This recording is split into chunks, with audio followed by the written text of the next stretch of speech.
Hey, what's up, everybody? What's up? What's up? What's up? I'm just out here in my backyard, man, and thought I would do another podcast. It's been a minute. Got some stuff coming up with some speakers, like different debates and things like that, discussions and everything like that. And then I've got a friend of mine, Joshua. What's up, Joshua? If you're out there, I saw your show last night regarding faith and different things I've been going through, talking about, researching, studying, coming to grips with, facing.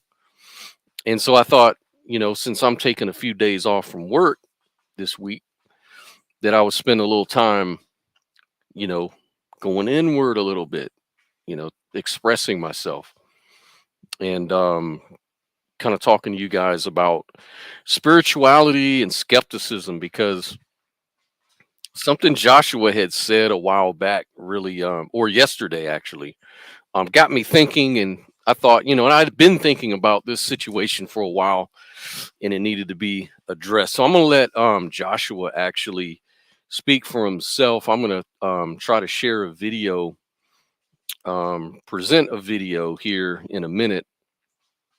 But basically, it's about,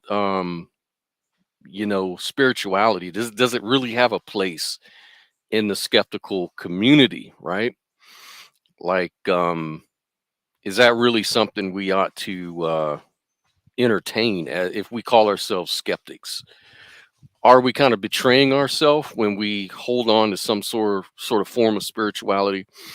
Well, I want to get into the definitions and get into the values of spirituality, say, or skepticism. Talk about whether these things are consistent with each other. Can you be spiritual and be, um, you know, a skeptic at the same time? So I want to talk about that. Um, and you know what? I want to bring on some people too that'll join the discussion as well if they're free to do it. But before we do that, I want to go ahead and explore what I'm reacting to here, which is Joshua's statement about that very thing here, skepticism versus spirituality. So check out what he's saying here. Let me just make sure. I want to make sure that I did this right because I want to make sure you guys can actually hear um, what's going on. So give me just a moment. Oh, and I'm going to copy this link so you guys can call in because this is a call in show that I'm doing. So I'm going to post the link, the StreamYard backstage link, in case you want to join in. Just click on that link at the top there in the live chat if you can. That would be really awesome, you know. So, anyways, yeah, I want to get into, the situation here, what Joshua was talking about, and give you my thoughts on that as well. So, let me get this set up again.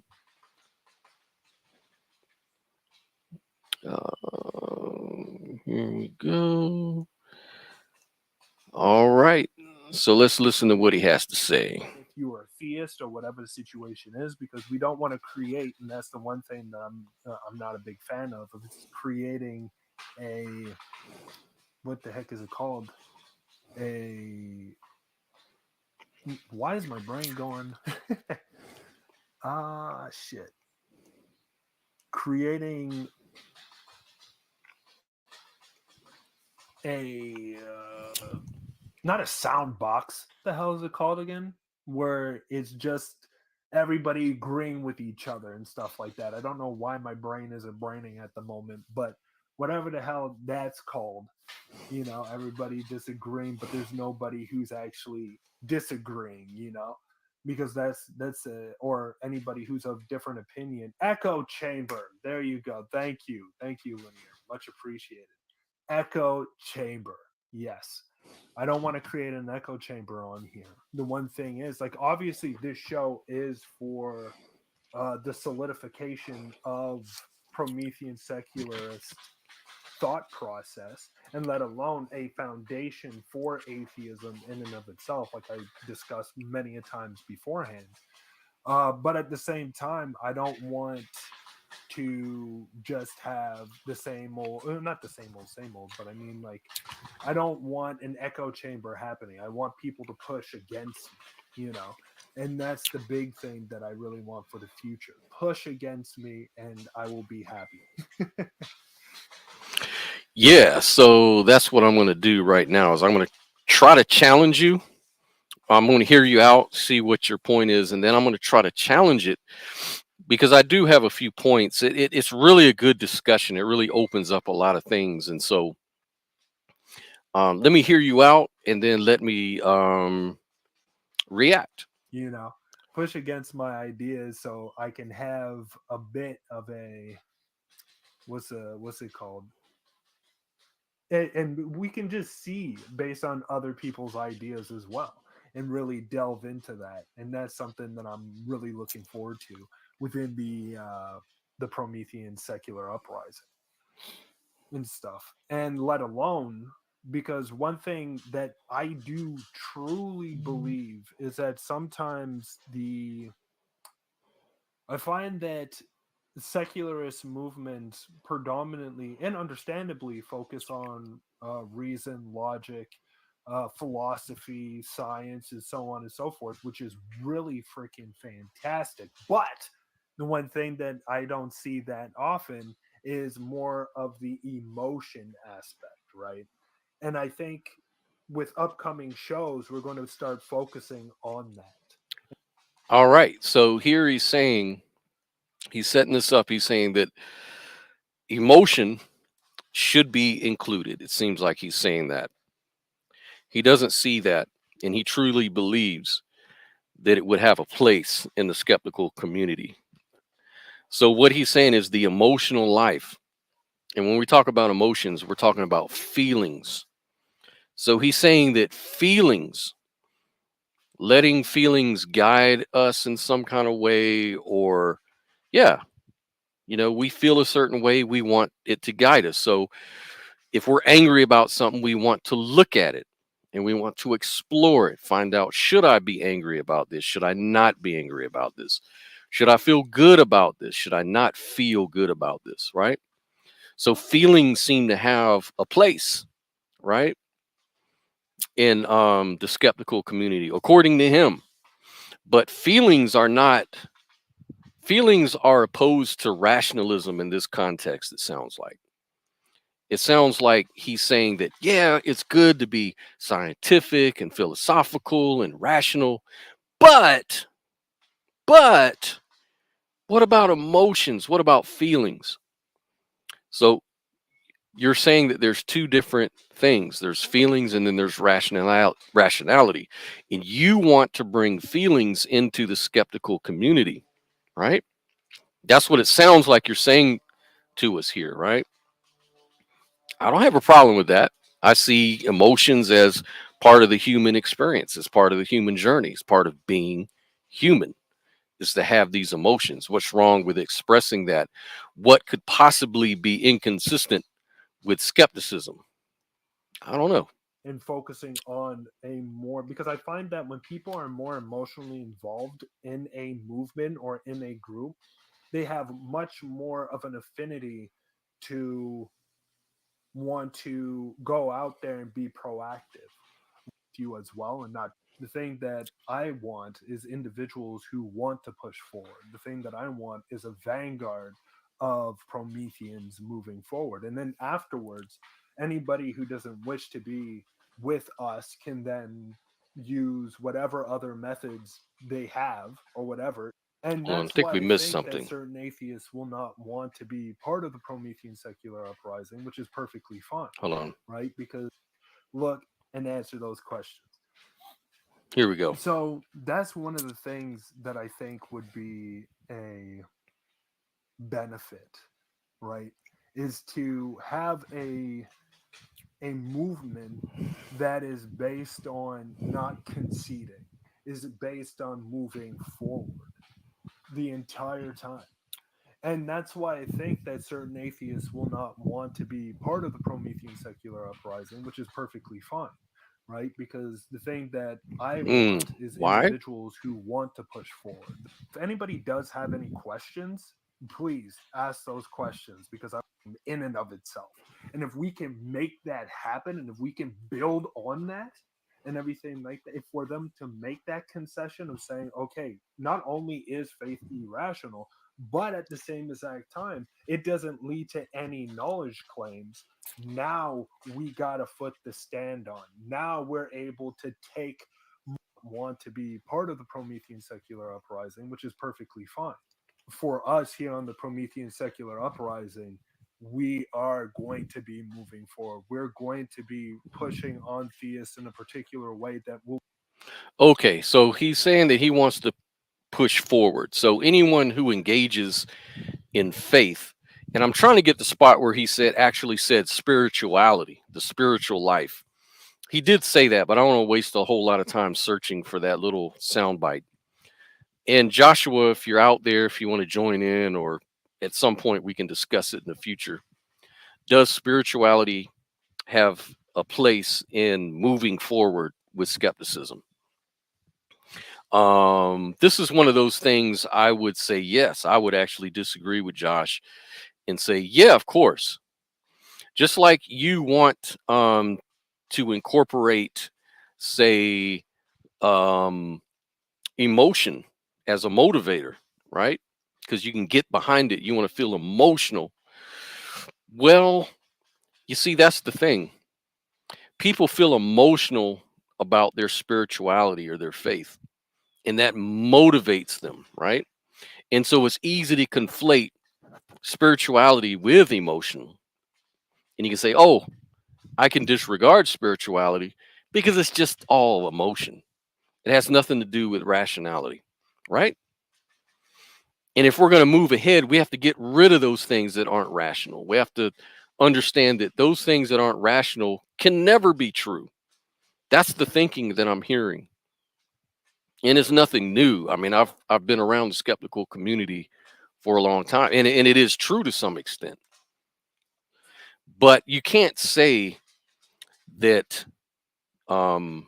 emotion, that um emotion should have anything to do with skepticism if that's really how you feel.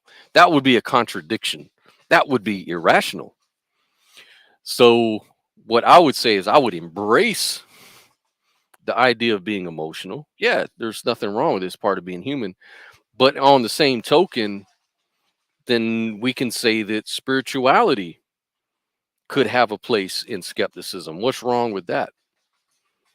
Wouldn't we be doing ourselves a disservice? Suppose, is it possible that certain ways we define spirituality may be true? Can we explore that? Is that consistent with a skeptical and rational um, mindset? You'll never know unless you explore it and engage with it as a skeptic. Oftentimes, I think what happens is we start to form tribes, and we say, well, I'm in the skeptic tribe and we're enemies of the spiritual tribe. When I know for a fact that you can be both spiritual minded and a skeptic and rational, all of those things at the same time. Someone like Joshua may disagree because they feel like spirituality entails beliefs in the supernatural, like beliefs in, the comic book version of Jesus, the comic book characters of the Bible, the fact that whales can eat people for 3 days and they still live and come out to talk about it. They feel like this defines spirituality. That spirituality is, they've let religion define spirituality, and then they've taken that on board instead of really looking at different versions of spirituality, say like Buddhism. You know, I used to know a Buddhist priest some time ago when I lived in California, and He didn't believe in God even. He didn't believe in God. He didn't believe in miracles. He believed in all natural stuff. Yet he also talked about his spiritual life. How could that be? How can you be spiritual and not believe in God and miracles and things like that? How can that be? That's because some of the most ancient understandings that are far older than Christianity and Judaism and things like that viewed spirituality as something totally different than the way the West may see spirituality. And so we have to really come to terms with understanding, what do we mean by spirituality? If you were to ask me my opinion, does skepticism is that consistent with believing in miracles? Maybe not. Personally, I wouldn't think so. Then again, I've had some weird experiences lately. I've seen some things I can't explain. Saying that you can't explain them doesn't mean that you know what the answer is, though. It just means that there's a mystery. But this mystery kind of opens the door to the fact that there's something about this world that we have to learn, that we can learn, right? That there's something deeper that kind of transcends the normal everyday understandings of cause and effect and things like this. There's something else going on. It may be illusionary, it may not. In this case, I'm pretty 100% sure it's not an illusion, because I have physical evidence for this strange occurrence, right? It's affected my family. And it's pretty much shifted my thinking as far as these things. It shows me that I understand why people believe in miracles and ghosts and things like that. Not saying that's what it is, just saying that I understand, because I can see for myself situations that can't be explained. Rationality, a rational way to deal with this would be to just step back and say, I don't know what it is. I have no explanation, but it is interesting and I want to explore it. That's natural. That's, to me, that's totally rational. But to say, oh, this proves leprechauns are true, or this thing that I'm talking about proves that Jesus is true, or that Vishnu is true, or that everything that's in the Quran must be true, then that would be irrational, because I'm not really making that logical connection. Logic always has a place in the world. It's here for a reason. We have cause and effect, and we base our language on what we experience as a species, right? Human rationality is based on logic, cause and effect, things we experience. Okay, but we don't experience everything. We don't know everything. So in that case, it's good to be agnostic about a lot of things, right? Anyways, all that just to tell you that we can actually close our minds to a concept or an idea, some construct of what it means to be rational and skeptical. It has no place for this, only these things. Yet we can also bring in other things like emotions, right? And think that that's totally consistent. Well, right there we have a problem, it seems to me. So I would really like to discuss this with Joshua, but other things about the skeptical, other examples. I want to speak to this skeptical community in a language they understand. You know, that's part of the whole situation here. And again, guys, if you're out there, you're listening or whatever, you can click on the link that I have in the live chat if you want to jump on and discuss stuff with me on this topic. But one of the things I was also been dealing with is a lot of skeptics on the concept of consciousness and intelligence and cognition. There's a few ideas that are becoming more popular these days, like panpsychism, for example, idealism, different versions of idealism, panpsychism, versus materialism and physicalism and things like that.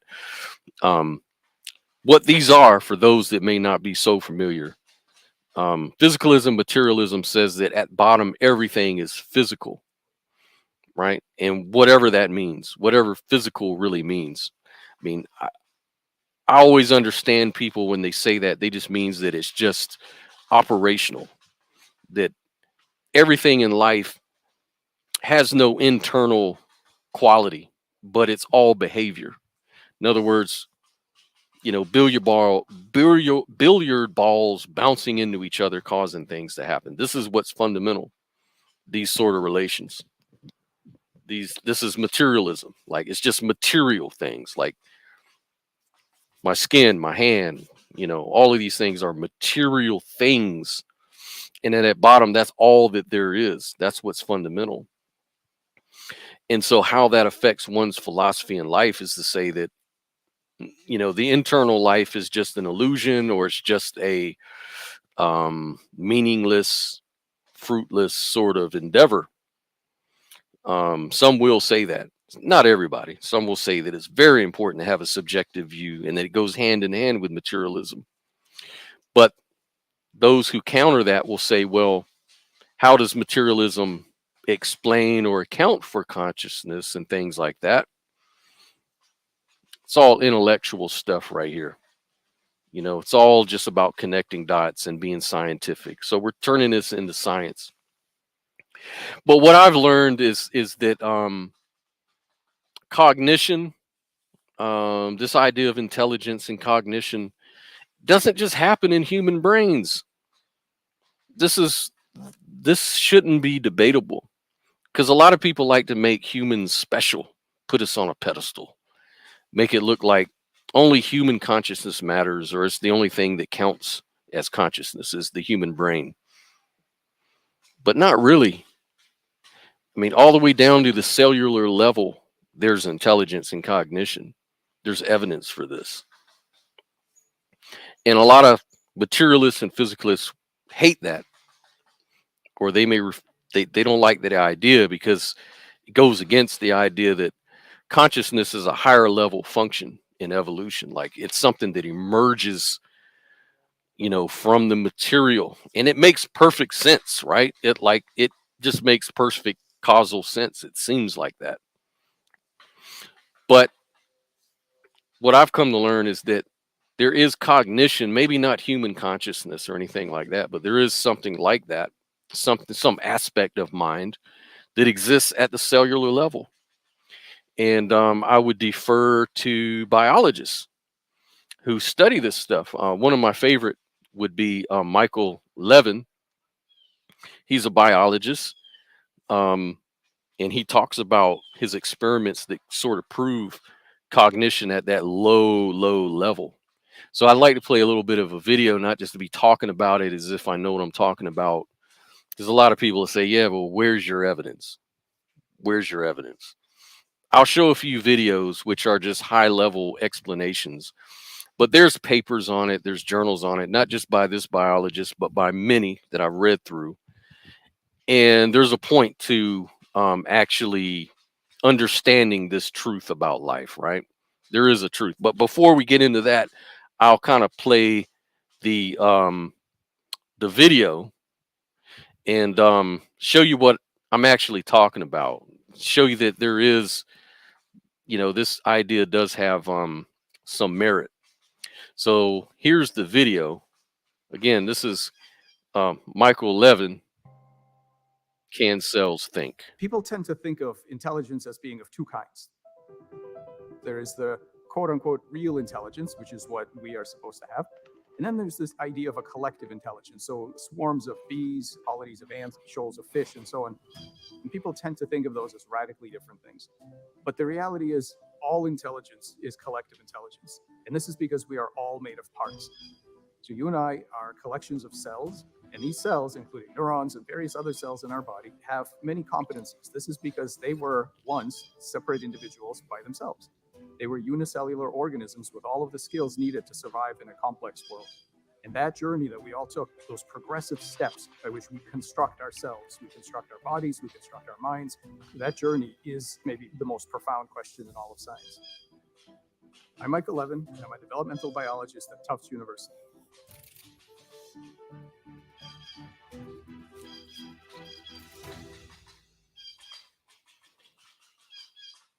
Developmental biology is maybe the most magical of all sciences because you get to see with your own eyes that journey that we all take from physics to mind. We all start out life as an unfertilized oocyte, and then slowly, gradually, step by step, that oocyte turns into a bunch of cells that self-construct an embryo, and eventually that embryo matures and becomes a large-scale adult. In the case of a human, it will be an individual with metacognitive capacities and the ability to reason, but we all have our origin in that chemistry and physics of that initial oocyte. And the magic of developmental biology is that there is a mechanism by which all of these cells get together and they are able to cooperate towards large-scale goals. So this turns into a spiritual truth as far as I'm concerned. See, I define spirituality as that connection, the mental connection we have with the world. Consciousness is all about spirituality. Spirituality is all about consciousness. It's all about awareness. It's all about connecting your mind with things and understanding and things that seem miraculous, or as he said, like magic, these mechanisms in the world that we don't fully grasp or understand. They leave us with a feeling of awe or a feeling of a way that we can't really explain it in words. And all this has an impact on us emotionally. And this whole situation turns into a spiritual truth. You know, whether it turns out that cells are, intelligent or not, which I think they are, and he's going to prove it, and he has proven it.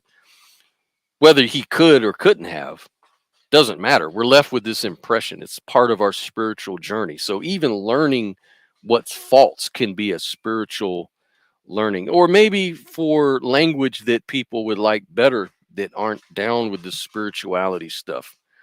Psychology, your psychological state, your mind state, that's synonymous with what I'm talking about in my idea of spirituality. Very similar to the Buddhist idea of a spiritual life or consciousness. It's just the impressions that we get throughout life, our experiences, and what it means to us. Meaning isn't something that can be put in a test tube or scientifically looked at least not yet, to a large extent or to a full extent. But meaning and stuff like that has to do with spirituality. It has to do with our psychology. It has to do with our way of interpreting and connecting to the world. Anyways, I just wanted to bring that out. Plus, I have to break these videos up so I don't get, dinged for it or whatever. So anyways, back to what we were looking at. This is the notion that biology uses what I call a multi-scale competency architecture, which basically means that we are not simply nested structurally in terms of cells, which comprise tissues, comprising organs and bodies, and then ultimately societies and so on. That's obviously true on a structural level. But more interesting is the fact that each of these layers has certain problem-solving competencies. Each one solves problems in their own space. So cells are simultaneously solving problems in physiological spaces and metabolic spaces and gene expression spaces, and tissues and organs are solving those problems. But for example, during embryogenesis or regeneration, they're also solving problems in anatomical space. They're trying to navigate a path from the shape of an early embryo or a fertilized zygote all the way up to the complexity of a human body with all of the different types of organs and structures. So the competency architecture refers to the fact that all of the parts inside of us and inside of all other creatures are themselves competent agents with preferences, with goals, with various abilities to pursue those goals, and other types of problem-solving capacities. What evolution has given us is this remarkable architecture where every level shapes the behavioral landscape of the levels below, and the levels below do clever and interesting things that allow the levels above not to have to micromanage. Yeah, see, that's fascinating. That's really deep, because if at these smaller levels, they're solving problems in a novel kind of way. This is intelligence. And look, we judge whether a person is conscious by their behaviors. Like, we assume other human beings are conscious because they behave like we do. Animals react to pain, things of that nature. And so, if we're going to be consistent, then we'd have to say that these cells could be conscious because they're behaving in the same way. They're responding to their environment, they're responding to pressures, to stresses, and they're coming up with unique ways and novel ways of solving these problems. Now, the story we've been told for so long, which is understandable, is that all this is kind of hard coded in the genes. There's no thinking involved, no thinking needed. That it's just all just sort of um, selected by the pressures of the environment, and then those cells or those beings that can respond in a good way or in a way that fosters them surviving are the ones that survive, and then those traits are passed on. Makes sense, makes total sense. And to a large extent I still believe that, but I also believe that these things have cognitive abilities, that there's, in biology at least, there's this law of nature that causes, beings like cells, single cells, things like that, to actually operate and relate to the world outside. So they're having a spiritual sort of experience in a way. I don't know if I can say that, but in a way, they're having a psychological reaction to the world that's kind of at their doorstep, so to speak. So this whole idea of thinking and things like that, it's kind of magical because we don't have a real mechanism other than what he's gonna, what his work kind of shows you, that the laws of nature actually impose themselves onto the cells at a very fundamental level. And this is why they can think and react and do the things that we do, that we usually attribute to only humans or higher evolved animals. But we understand now that this is a very basic thing. And so this is a kind of startling truth and may kind of be an extraordinary claim according to some people. But I think it just depends on your paradigm, what the story you've accepted. You have to get out of that. We have to sort of expand our thinking and be skeptical at the same time, not only of what Michael Levin is showing us, but also of what story we've been told all our lives. Can we be skeptical about that? Can science ever be wrong about things, or can they learn more to explain the things that we didn't maybe know before? Of course they can. And it would be rational to take that on board and just understand that we can learn more, that there's more to learn about things, that maybe our understanding is possibly limited. Nothing wrong with that. To be able to control in an interesting top-down capacity. One of the most important things about this emerging field of diverse intelligence is that we as humans have very limited capacity and finely honed ability to see intelligence in medium-sized objects moving at medium speeds through three-dimensional space. So we see other primates, and we see crows, and we see dolphins, and we have some ability to recognize intelligence.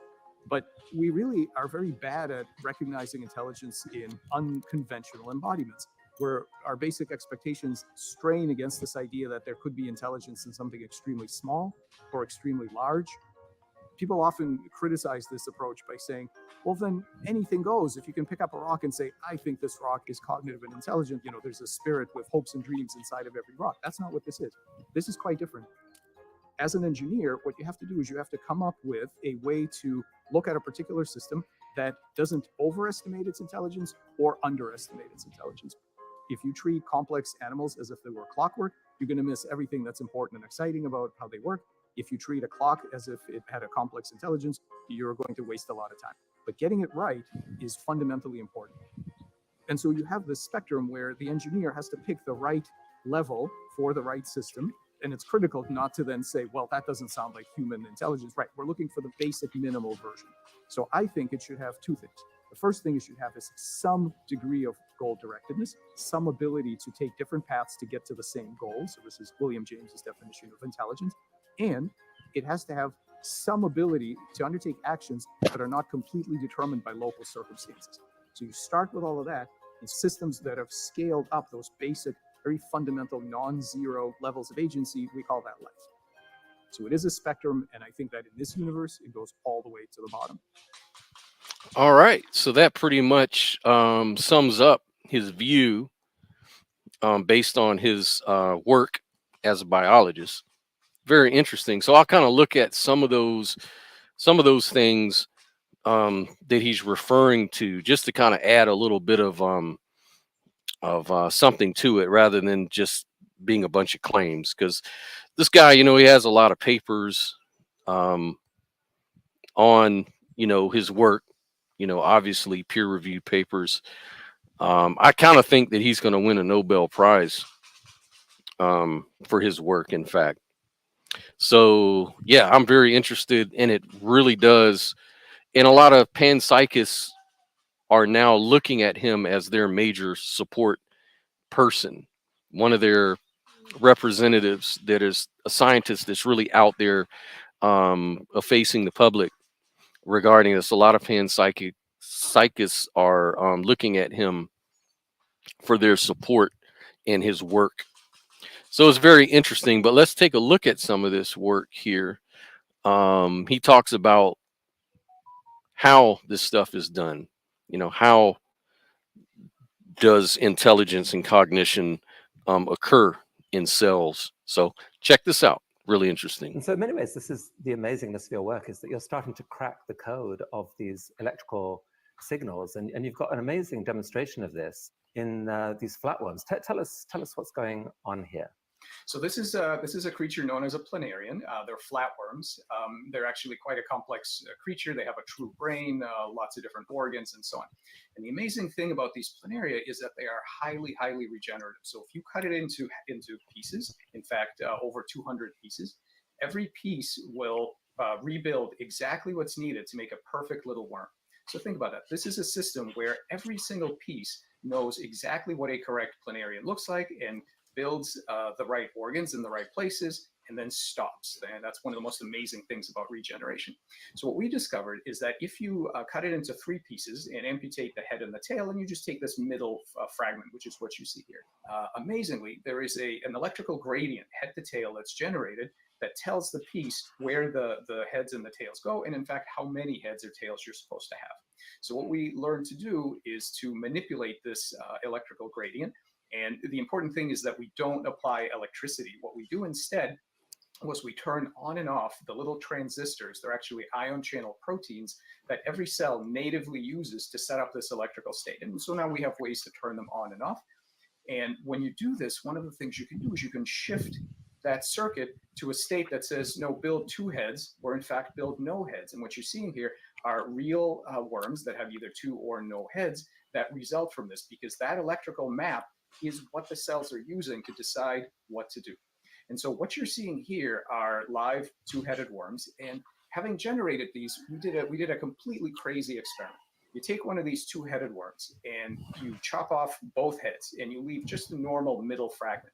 Now keep in mind, these animals have not been genomically edited. There's absolutely nothing different about their genomes. Their genomic sequence is completely wild type. So you amputate the heads, you've got a nice normal fragment. And then you ask in plain water, what is it going to do? And of course, the standard paradigm would say, well, if you've gotten rid of this ectopic extra tissue, the genome is not edited, so it should make a perfectly normal worm.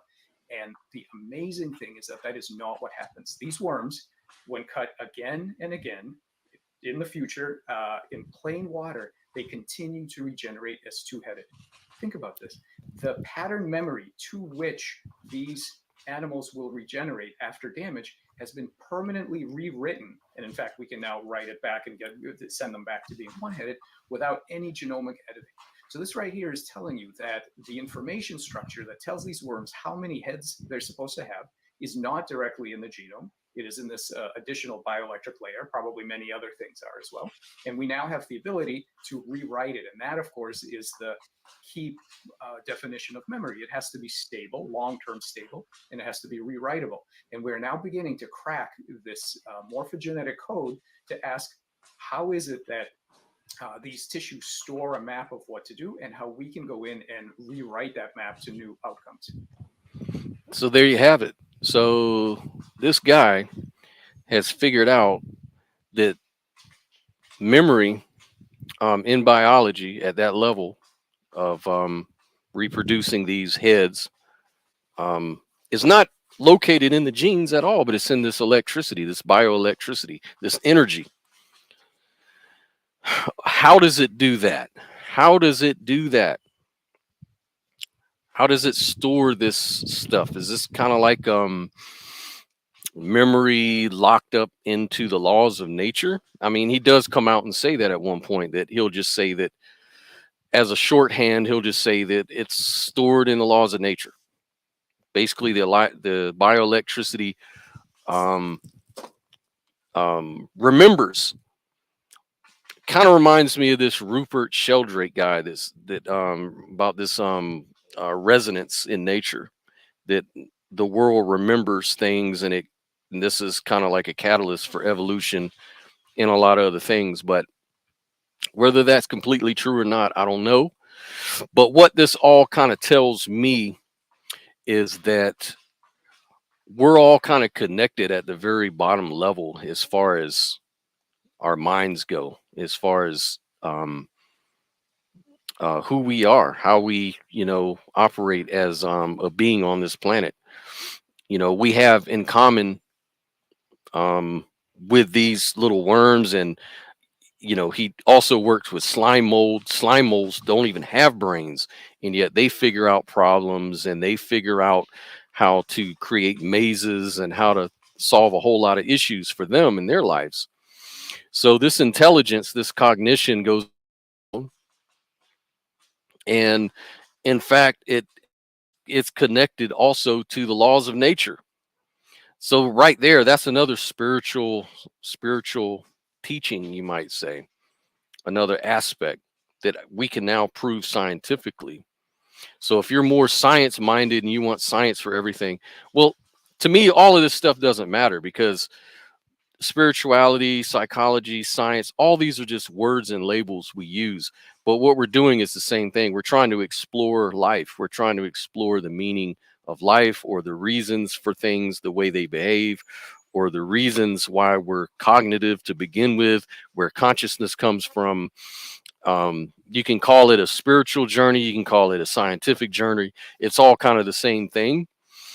For me, it's all from the mind. Everything is fundamentally primary, is the mental life, the subjective life. And so all of these explorations and projects are motivated by feelings, by emotions, by wanting to know truth, by feeling like you want to learn. There's got to be some sort of value to it in that respect in order for people to do it. So this all kind of goes back to what my man Joshua was talking about, was what does skepticism have anything to do with spirituality? I say yes, it does, because even skepticism itself is part of the spiritual journey. That's part of spirituality, to be skeptical, because it takes you to get out of your beliefs, to let go, to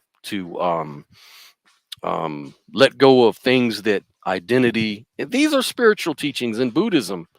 The idea of letting go of beliefs, like not being anchored to beliefs, not being anchored to constructs. That's what gives you freedom and what helps you escape from suffering, because suffering entails a lot of this, competition of ideas and concepts. At the end of the day, don't really mean anything. It really doesn't mean anything, because they're all the same thing. They're just different ways of talking about looking at reality and exploring reality. Anyways, other things I wanted to talk about too, not just that, but we can talk about consciousness, only because a lot of people may not be familiar with some of these issues. This may be all new to you, but there's a situation called the hard problem of consciousness. And this was coined by David Chalmers back in 1995. The hard problem of consciousness. David Chalmers is a philosopher of mind, and he sort of just describes the problem that a pure materialistic way of approaching the idea of consciousness, which entails spirituality and every other experiential phenomenon, right? So let's listen to what he has to say too, because I think this would be an important thing to kind of understand in this conversation. Because a lot of times we just take consciousness for granted, like, yeah, we're conscious, so what? How does that cause a challenge to materialism or physicalism, or these sort of paradigms that a lot of skeptics and atheists themselves love to embrace. It's not that atheism is materialism or physicalism. You can be an atheist and be totally spiritual and believe in souls and the immaterial. You can definitely do that, and you have. But there's a reason why there's sort of a tension between, probably, I'd say, in my opinion, most atheists are materialists. And so this idea of consciousness actually is a problem, whether they know it or not, because people who really think about these issues have identified these problems. If you just use the logic and you think about it for more than 5 minutes, you'll see the possible problems here. But anyways, we'll get into it. Let David Chalmers himself express this idea. So I'll go ahead and share this video. And so check this out. This is David Chalmers, The Hard Problem of Consciousness. The hard problem of consciousness is the problem of how physical processes in the brain give rise to the subjective experience of the mind and of the world. If you look at the brain from the outside, you see this extraordinary machine, an organ consisting of 84 billion neurons that fire in synchrony with each other. When I see, visual inputs come to my eyes, photons hit my eyes. They send a signal that goes up the optic nerve to the back of my brain. It sends neural firings propagating throughout my brain, and eventually I might produce an action. From the outside, though, I look like a complicated mechanism, a robot. This is how science might describe me from the objective point of view. But there's also a subjective point of view. There's what it feels like for the agent who is seeing the scene. When I see you, I see colors, I see shapes, I have an experience from a first-person point of view.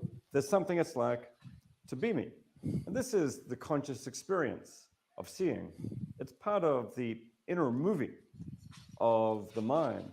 This inner movie has many, many dimensions. It has the dimension of vision. It has the dimension of sound, like a normal movie, but it also has touch and taste and smell. It has emotions. It has thought. It has a sense of one's body. All of this is subjective experience. And it's one of the most familiar facts in the world that we have this subjective experience. But it's also one of the most mysterious. Why is it that these physical processes in the brain should produce subjective experience? Why doesn't it go on in the dark without any consciousness at all? No one right now knows the answer to this question. So in the science and philosophy of consciousness, people use the word consciousness for many different things, and some of the things are easier to explain than other things. So sometimes I like to distinguish between the easy problems of consciousness and the hard problems. Right. So science mainly deals, because it can, with the easy problems. Now, these easy problems aren't necessarily easy in the literal sense, but they're easier than, say, the ontological question of why is there consciousness at all? What is consciousness? How does a bunch of neurons getting together firing cause consciousness to happen? How does a group of cells coming together create this complex, unified, intelligent being? How does any of that happen? Well, that's the problem. And under materialism, or at least under many or the more popular ideas of physicalism, materialism, this shouldn't happen. Like, there's no way to predict when conscious experience kicks in, so to speak. But again, we'll let him discuss all that. The easy problems are not really so easy. They're as difficult as most problems, but it's the hard problem that's really the mystery. So sometimes we use this just for the difference between being awake and being asleep. And we say, well, how is it that a system could be awake and on its feet and responding? Maybe for this, we can have an explanation in terms of the right neural mechanism in the head that produces this behavior. Eventually, we'll explain this, one of the easy problems. Well, how is it that the perceptual system can discriminate from information and respond to it? How is it the brain can monitor itself? Again, in principle, that's a question about objective processing. An explanation in terms of neurons in the brain could explain it. So for all of these, we have accepted paradigms from science, come up with some mechanism in terms of neurons that produce this behavior, then we've solved the problem. So those are the easy problems. The hard problem, by contrast, is the problem of how it is that all these processes give rise to subjective experience. And what's distinctive about this is it doesn't seem to be a problem about objective mechanisms, about, for example, behaviors that the brain produces. We could tell a complete story about the objective mechanisms in the brains, the neurons that fire, the behaviors they produce, and so on, explaining all these functions, awakeness, responsiveness, discrimination, monitoring. And there might still be a further question. Why is all that associated with subjective experience? It's just a different kind of question. I think ultimately it's a question for science, but it's a question which right now our scientific methods don't have a very good handle on. So at least. So yeah, so here we go. It's a mystery. Doesn't mean that God is true or that idealism is true or panpsychism is true. It just lets you know that materialism doesn't have an easy explanation for these things either. Okay. But with the work of, um, Michael Levin, we kind of can see how we get kind of like clues on how consciousness can be possible in a material world. It's because it interacts with the laws of nature. So the laws of nature is where all the magic happens. And a lot of people will substitute the laws of nature with this concept of God. God is this omni God, this all powerful, all knowing, all loving, personal being. But see, then we have a lot of philosophical problems that come with that. That's where the skepticism comes in about religion. Religion tries to make nice little stories to explain a lot of these things away. And it's kind of like a comic book. It's kind of like an analogy of a deeper truth, in my opinion. Some people take religion to be literal, like the literal comic book. Like they think that, just like Spider-Man, lived in New York and was able to climb buildings with his Spidey powers and spin webs and fight evil and have superhuman strength and things like that. They take these things in religion literally. And so the greater point is kind of overshadowed in a way by this comic book character of, say, Jesus or any other religious figure. These are superheroes, in my opinion. That's the way I view it.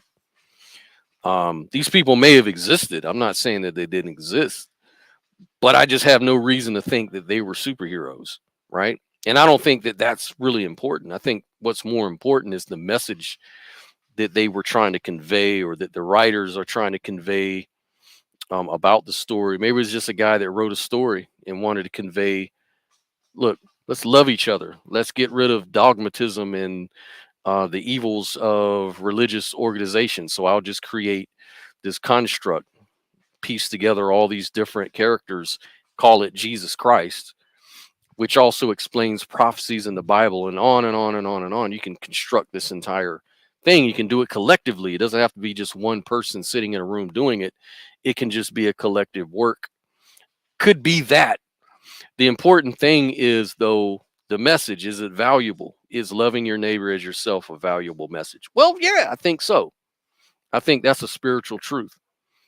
I think that, showing love to other people is going to obviously make the world a better place. That's the whole idea behind secular humanism, is to show love, compassion, mercy on our fellow human beings and make the world a better place. Why? Because it makes life better for me. If I live in a society where, you can't rape people, then that kind of guarantees, or at least helps guarantee, that my kids won't be raped or killed or anything, these sort of things. So it behooves me to live in a society that reflects my values and the things that I believe in, right? And so religion can be that anchor, religion can be that motivator, it can touch the emotions, that's the power of it, the good teaching. And that's more important to me, is the teachings behind the religion. If the religion actually has good teachings, many don't. Anyways, that's my idea about spirituality. I wanted to address it.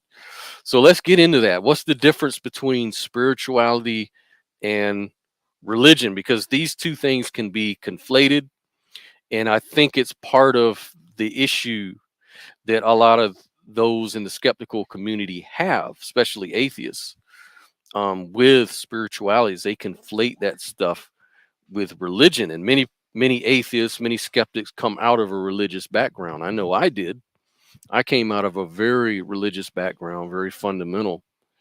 And so obviously my reaction once I got out was to just throw spirituality and religion and all that bullshit out the window, because it was dangerous and it wasn't productive and it didn't support rational thinking, right? That was my thought about it. But here's something to think about, something I ran across: spirituality versus religion off Big Think. Check this out. Spirituality is love and compassion, as far as I'm concerned, and meaning that, and particularly meaning that you are not just being rationally stuck within sort of what you think your body is wired to do. You're going into a deeper area of your mind where you kind of are asserting your free will, really. You're choosing to be friendly and compassionate with people, whether or not they irritate you or whether or not they've done something to you. Less choosing some sort of extraordinary, what we might say extraordinary, it shouldn't be extraordinary, it's actually not really, but we're conditioned to think it's an extraordinary response or outreach to people. And that is spirituality. Spirituality really is touching. And when you do that and you sort of let go of your sort of self-protective and defensive controls, what you tap into is the nature of the universe, which is the flow of energy interconnecting things. And so then you naturally feel like interconnecting. And spirituality is where you let go, therefore, of your narrow, tight sort of control, identifying yourself just as your body, and I'm holding on to this, and I'm holding on to my chair, this kind of thing. And that's really what it is. And whereas religion, and it is, of course, the heart of religion too.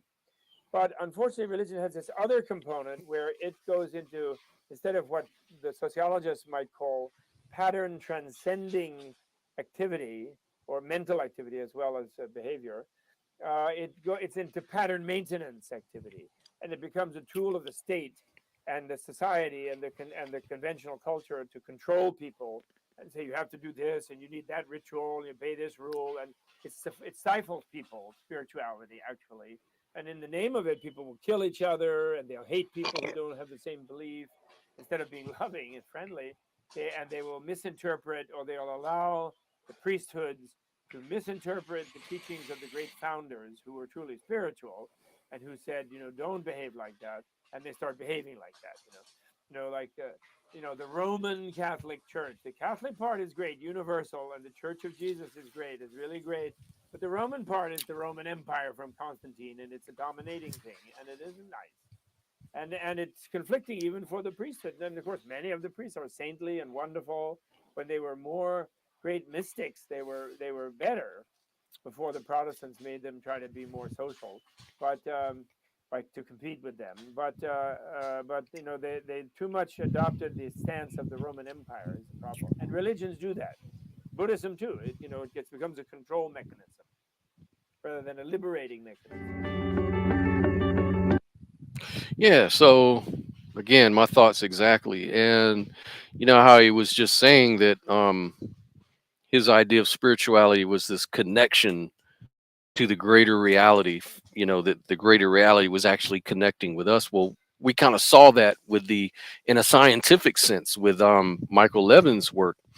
We could see how bioelectricity was allowing for this intelligent cognitive behavior in lower creatures, animals like the slime molds or the mudfish or the mudworms or whatever it was.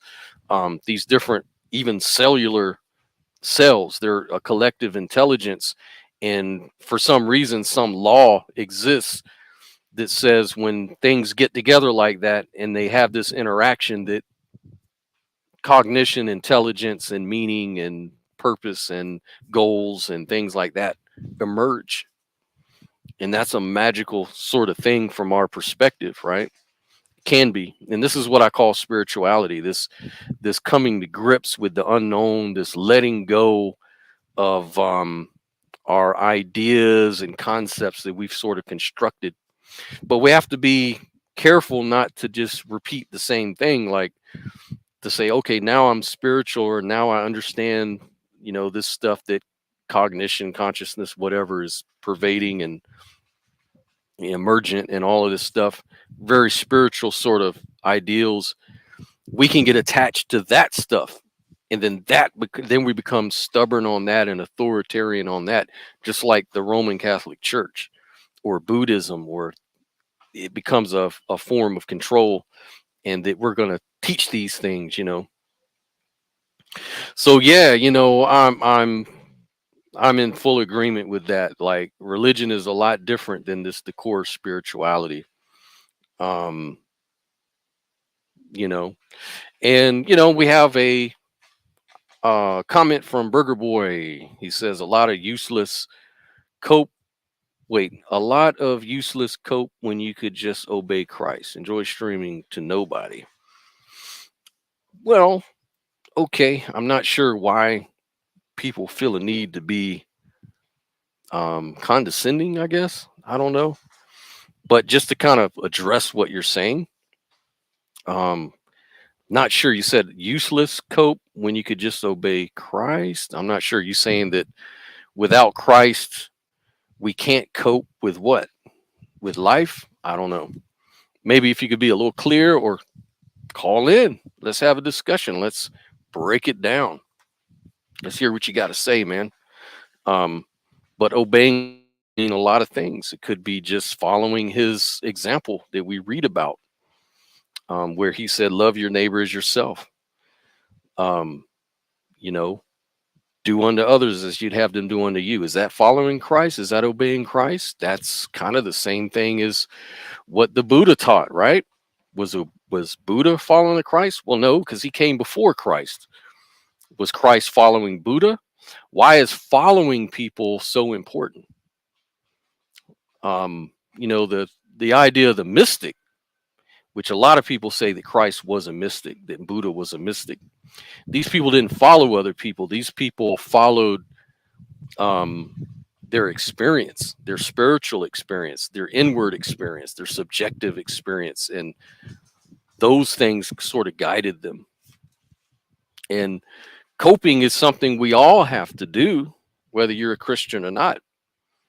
We all have to cope. And obeying Christ is just your way of coping, maybe.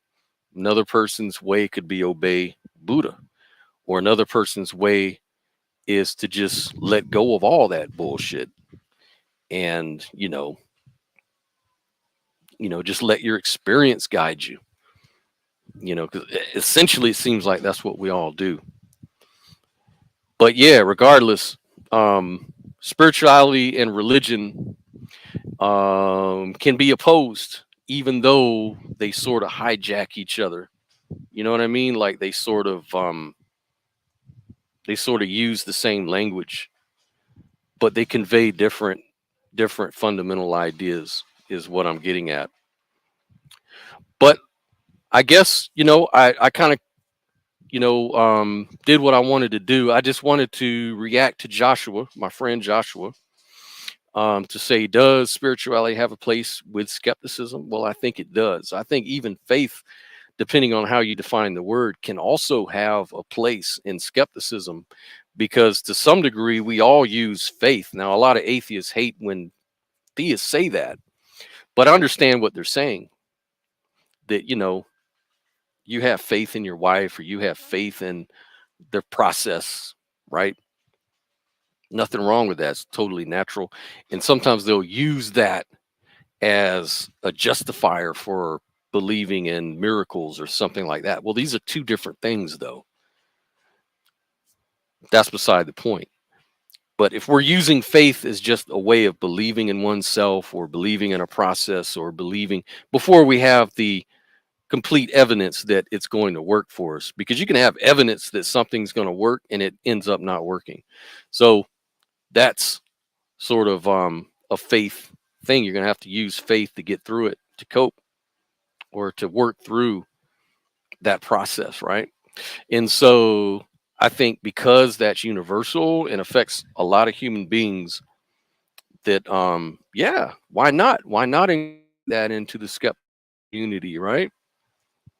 It is what it is. Anyways, hopefully I'll be on Joshua's show shortly. He's gonna probably, and we can talk about it. I know he likes to be challenged. I've been on his show before and we've had great conversations. And this is a really good one, a really good one. And I think in today's times, we've got war in Israel, we got war in Russia, we've got a lot of issues here in America, we've got a lot of political division, not to mention religious divisions and other things. It's good to kind of start from a base. Let's understand that we're all connected. Let's understand that we all obey the laws of physics the same. We're all human beings, and we're all going through the same issues and trials and things of that nature. And this should give us a little more compassion towards each other. And if we had this compassion, then we would deal with each other more understandably. But by saying that some people are not valid in the way that they live their life, maybe they're more spiritual or more religious or more anti-religious or more a-religious or a-spiritual, that doesn't give us an excuse to hate on these people. We should try to understand. That's the beauty of life. We have this opportunity to understand each other. We all come from different experiences, and so we're all in a different place in our journeys. And you can't fault. It's necessary. Before you can become a priest or high office person in your religion, you have to start somewhere, right? You have to kind of learn. You have to go through the process of learning. So and you might be questioning, and the harder you question and the harder you kick back, when you finally get it, that would have been a good thing, because now you're convinced 100%, because you went at it 100%. You wanted 100% conviction, so you went at it with the hard questions. Now, a lot of people that ask the hard questions are looked at as, you shouldn't ask those questions. They're going to hurt you. They're going to stumble you. These people don't have faith in the process. These people don't have faith that at the end of all of that questioning and searching, no matter how long it takes, it could take their entire life, but maybe at the end of the day, they'll have an answer that gives them peace or gives them something positive. Have you ever thought about that? That maybe being skeptical is part of the spiritual journey? Now, some people get stuck there. Some people just say, I'm going to be a skeptic and I'm just going to live right there in skepticism and go no further. And there could be a lot of reasons for that. It could be ego. It could be the fact that they want to be viewed as the smartest person in the room. Or it could just be that they're totally, genuine in their skepticism. They don't understand. They don't get it. And they ask the hard questions and they argue with people because they want somebody to come at them with the answer. I know I was like that, and I evolve every day. I'm growing in my beliefs. I'm growing in my understandings of reality. That's the beauty of life, right? Just got to try and think about it this way. Let's say God does exist. Let's say there's this omniscient God that sees you, understands what you're going through, wants you to have a relationship with him. Is it impossible for him to do that? He may just want it to be done on the right terms. Maybe he wants you to have that journey, to be ultra super skeptical, so that when you do find him, you find him in a genuine place, not in a place of, I'm just saying this because it sounds good. It makes me look like a good person. It appeases my peers. There's a lot of motivations for why people talk religious language. It's because of where their circles are. They could just be trying to, look good for their audience. Or it could be that they have some sort of benefit from it. Maybe money, maybe even psychologically. Maybe you're just a church goer who's going through a lot of hard times and you find a lot of peace and hope in your religion. Maybe your religion teaches you, look, the end of the world is coming. Don't worry about the crap you're going through now with your job and relations with people. It's all going to end tomorrow, and then you'll be with Jesus. Maybe that's their motivation. Is that a rational way to truth, though? It may be a motivator, but it seems like at some point, if you want to be rational and logical, you're going to have to search these things out and connect the dots on these things. And it may lead you into a totally different worldview or no worldview or whatever. But the point that I'm trying to make is that regardless of what worldview you come to, as long as you're a loving, positive person in the world, that's what counts. I don't really care so much anymore about what people believe. Like, if you believe in miracles, if you believe in this and that, whatever, are you a loving person? Do you do good in this world? That to me is what's mainly important, right? But it seems like sometimes our beliefs in skepticism, sometimes our beliefs in religion can be a detriment because it depends on where we're coming from. It depends on what are we using these tools for? Are we using them to belittle others, or are we using it to be more loving and understanding of the world? That's the question, right? And I'm just sitting here saying that skepticism and spirituality can coexist, right? And we should embrace that. Why? Because we want to be a force for good. We want to understand each other. We want to show love in the world. We desperately need it right now. Look at all the wars, like we were just talking about, all these things in the world that are happening that are negative. We need more of that, not less. But when we have this real fundamentalist sort of attitude of I'm right, you're wrong, you have to come, it's not realistic, because you've got fundamentalist Muslims, you've got fundamentalist Christians, Catholics, all sorts of political fundamentalists, and they're not open. They're not trying to understand. They're trying to get people to follow for whatever reason. There's multiple reasons. But these things never work. I mean, history has shown us that people are tribal. People are going to look at your difference as a way of creating their difference so that you guys can compete, right? Because there's a lot at stake, with followers. There's money. You win people's minds, you win their resources. It's just the sad truth of the matter. And so, yeah, you have to be skeptical about what you hear from every point of view, even science.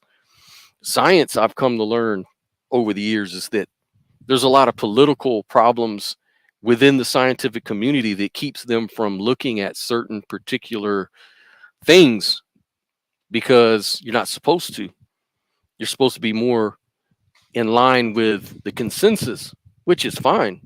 But it doesn't mean that you can't stop exploring. Look at Avi Loeb, who's looking at these ancient alien ideas and whether these Oumuamua thing was an old artifact of a alien civilization. These spheroids that crashed into the ocean supposedly could be alien technology. He's looking into it. He's exploring it. He spent lots of money digging this stuff up from the ocean floor. But the science community is like, but what are you talking about? You're talking about little green men? You're talking about little aliens? What? Why? This is unscientific. Why is it unscientific? I don't think so. I think you can make any claim, and the job and project of science is to explore those claims. What's wrong with that? What do you have to lose from that? But again, we have sectors, even in science, that reject that don't want Avi Loeb doing the work that he's doing. This is just an example, and we could go down the line on a lot of different things. So skepticism entails embracing the extraordinary claim, right? So that we can approach it. But if we're going to approach it, let's not approach it with our mind made up that it's wrong or that it's right. Let's approach it, even if you truly feel that way. Even if you truly feel that way, is it possible to approach something and leave your ego at the door, leave your preconceptions at the door? Can you just explore something objectively? And let's just put the evidence on the table and let the evidence lead us where the truth is or the facts are, right? Can we do that? Is that possible? Yes, it's possible. So all this, belittling each other for the things that interest us, it could just be something that doesn't interest you. Like consciousness doesn't interest a lot of people. And so when you talk about consciousness, they have this eye roll threshold, or you talk about aliens, it's the eye roll threshold that they can't get past. They just roll their eyes at certain topics, and that's just the way they are, because that's where they are in their journey, in their spiritual journey. That's where they are. And we have to respect that. We have to understand not everyone's going to be in the same place you are on your journey. Right now, I'm in a particular place, and I'm trying to move out of it and move into something else and evolve and grow and change. But I want to do it genuinely. So that's the trick. I don't want to just start believing things because they sound good or they appease my peers or whatever. Approach it genuinely. And I think if people did that, and there'd be a lot more understanding and a lot more open discussion about things, right? And so, Josh, man, when we get on the show, I hope you watch the video. I know you're going to watch this as a reference for our upcoming discussion if we have it. But yeah, check it out, man. Think about it. Think about that. Can we be skeptical about our skepticism, right? Let's just think about that stuff, man. Anyways, I don't want to keep up. I've been on here over an hour now, so I don't have too much more to say than that. But I just wanted to bring it up, and I wanted to have a my friend Joshua to look at, so that we can have something to talk about regarding the skeptical community.